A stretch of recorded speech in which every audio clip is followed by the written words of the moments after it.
Thank you. I hope from the previous talks we had this morning that this does come part way of trying to get people to talk about organ donation in life prior to sort of death, when families are often making very difficult decisions. It's a year since Professor Burrows and I were at the launch of the book Thank You for Life, which finally became a reality 3 years after the original idea. It demonstrates the involvement of everyday people in a project which we hope will make a difference to the number of patients who receive transplantation. We've both been involved with liver transplantation for over 20 years, and we've known patients who have had a huge battle to survive, and with a good liver transplant have made a remarkable recovery. But it's through the generous gift of donors and their families to humanity that makes all of this possible. And we feel desperately that donors do deserve remembrance, recognition, and celebration.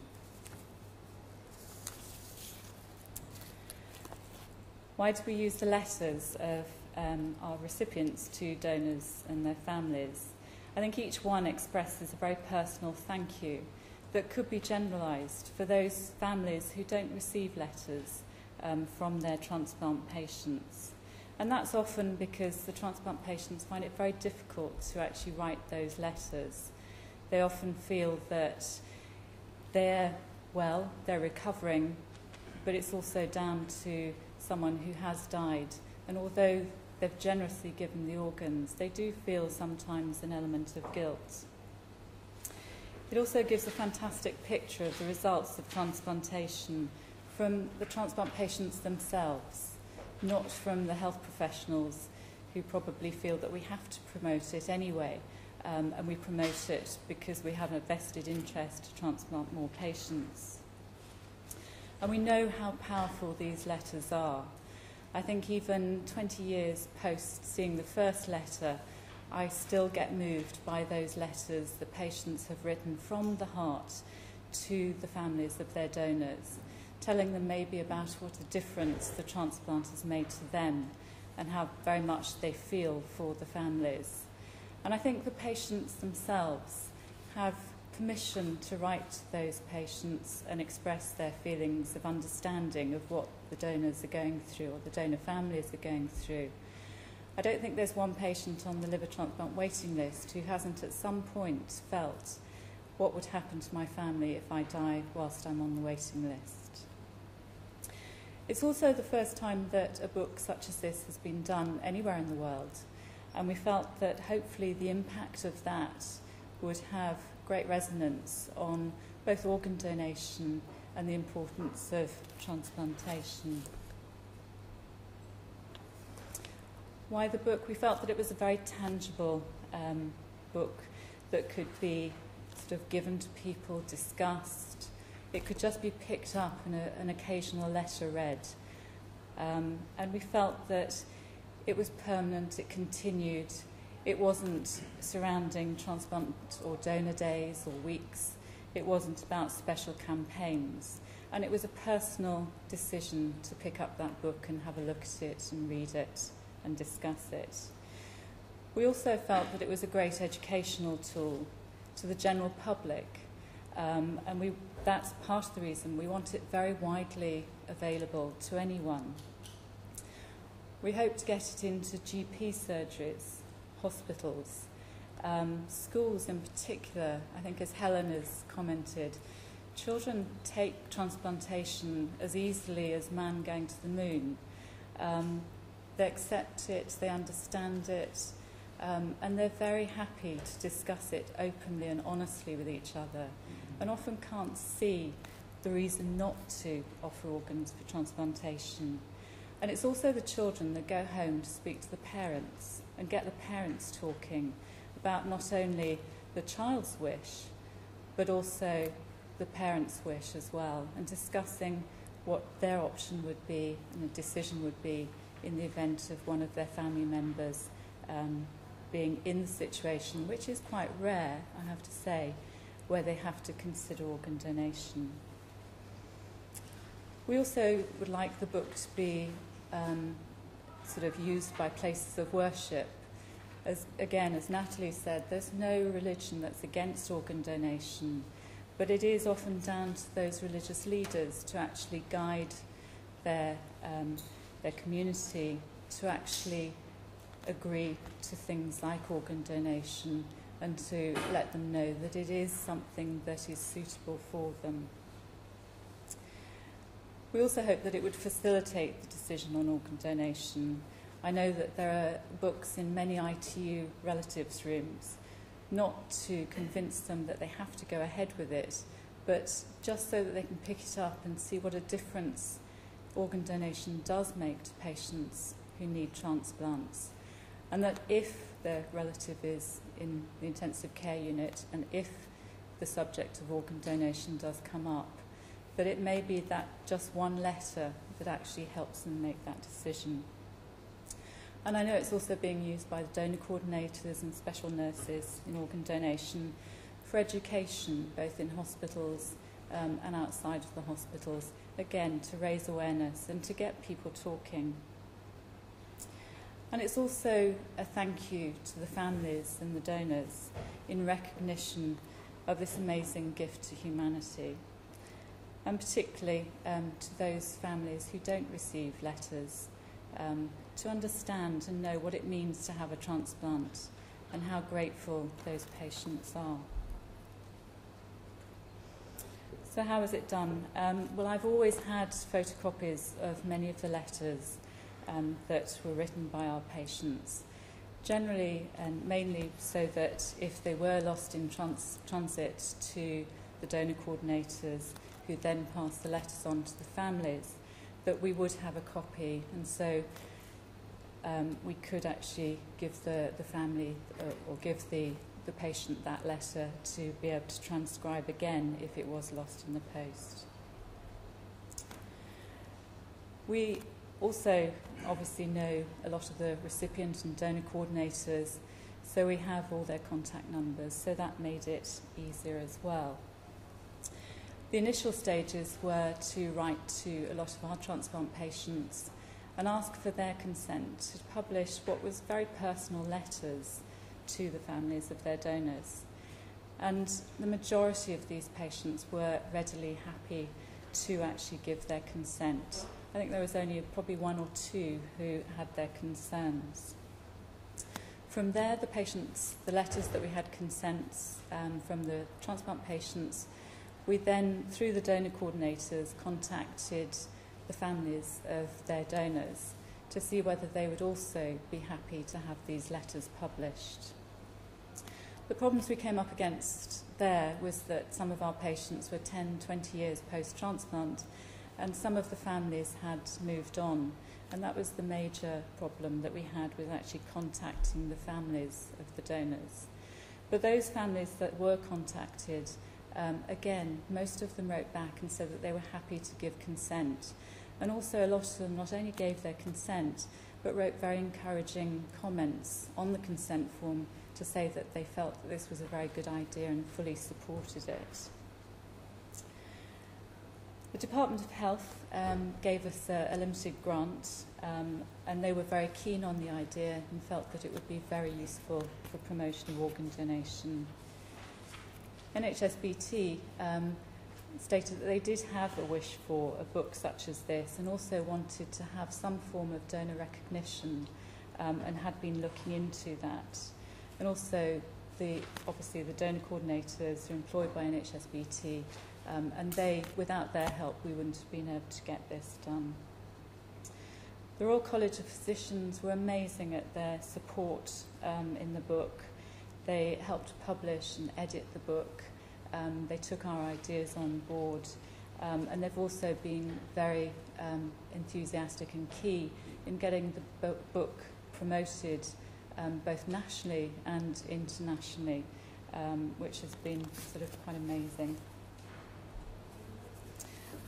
Barbara Chandler, one of our secretaries, transcribed all the letters, and would come to me often saying, I've been so moved by all of these letters, and would only do so many at a time because they were so emotional for her. Jenny and Victoria took the amazing photographs in the book, and Helen painted the picture that was then used as the focus for the design for the book, at the same time of writing to the patients to ask for their consent for their letters to be published. I also picked out some of our patients who I knew had artistic talent and asked for them to submit any paintings or works of art that they had to include in the book. And the Royal College of Physicians were very impressed by Helen's painting and used that throughout the design of the book. The launch of the book was on the 9th of November 2010, so just over a year ago. It was at the Royal College of Physicians. Anne Milton, the Undersecretary of Health, was there, as were representatives of the Department of Health, NHSBT, Royal College of Physicians, donor organisations, recipient representatives, and also family representatives from donors. And we also had the painting there in person. So just to go through some of the excerpts from Thank You for Life. I think you can read some of those comments, but they are very personal stories and highlighting very much the importance of family. Susan, her son was 5 years old when she first had her transplant, and had been struggling to try and get him to ride a bike on his own. And she said that was one of the key things that she was able to continue after she'd had her transplant, and with a lot more energy. This is a lady who had a heart-lung transplant who was from another hospital. We also contacted other recipients who were from sort of the same family donor as some of our liver patients, and asked for their consent as well. And I think her comments very much show the treasuring of the simple things in life, which so many of us just take for granted, and how many of us think that it's a joy to actually go to the post office on our own.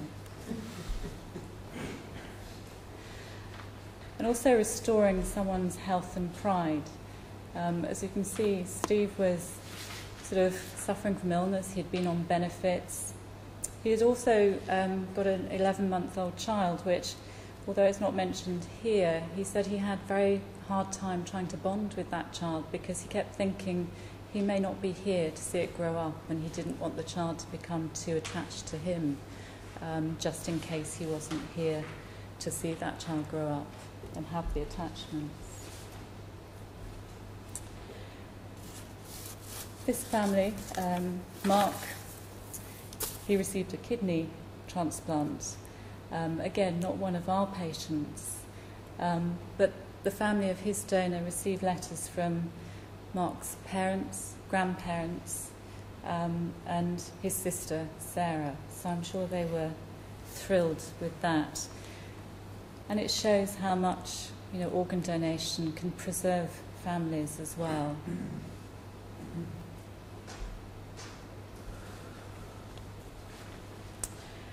And giving grateful thanks. Aislinn sort of says, I wake every day and thank my donor for the gift of life.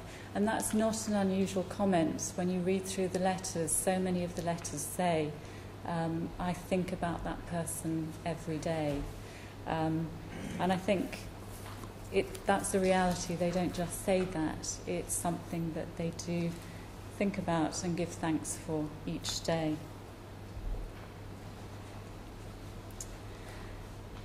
And Diane sort of, although she wants the family to know that they've restored her as a wife and a mother to her husband and children, I don't think she ever dreamt that she would then be reading stories to her grandchildren 14 years post-transplant.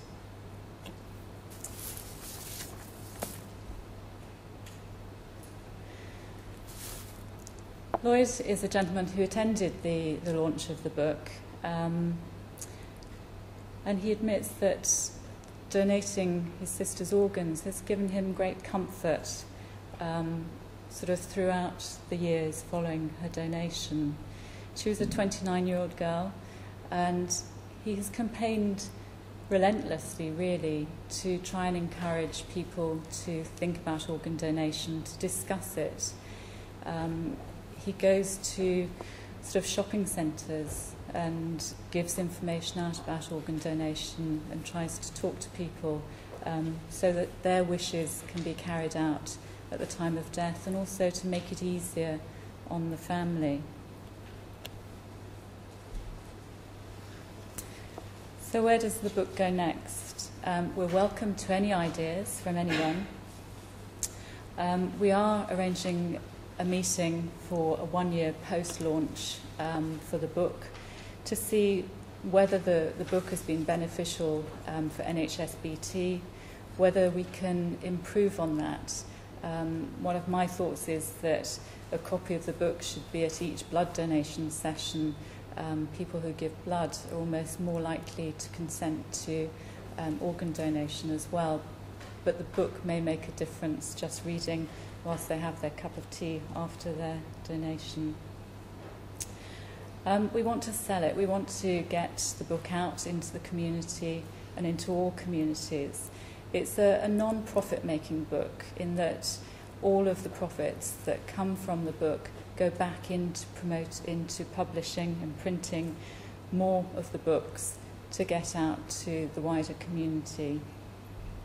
We also want to use some of the profits of the books to pay for translation of the book so that it can be used both here and abroad. There's a big interest from South America in the book, so obviously if we could get it printed in Spanish as well, it would very much help things in South America. And we also would encourage any national bookseller to actually take it on as well and promote it. Prof Burrows very much wants recipients, any transplant recipients, to promote it. He asks them to buy two, give one, which is, anyone who knows Professor Burrows, is quite typical. But I have to say it's a good idea in that when the book was published, we did send 2 copies of the books to all of the patients involved and also to the families of the donors involved. And it was, one book was sent as a thank you for them being involved, but the other book was left to their own imagination as to what to do with it. And I had great feedback from that. There was one lady who sent her daughter off to university with a copy of the book. People have taken it to hairdressers, libraries, GP surgeries. And so using that imagination can get the book out just to areas that we wouldn't necessarily send it to get people to talk. We were hoping to show part of a film that had been made about this book. Professor Burrows and I were approached by a lady called Holly Cocker, who's made films in the past, particularly one about a gentleman with cystic fibrosis who was trying to make a decision about whether to have a heart-lung transplant or not.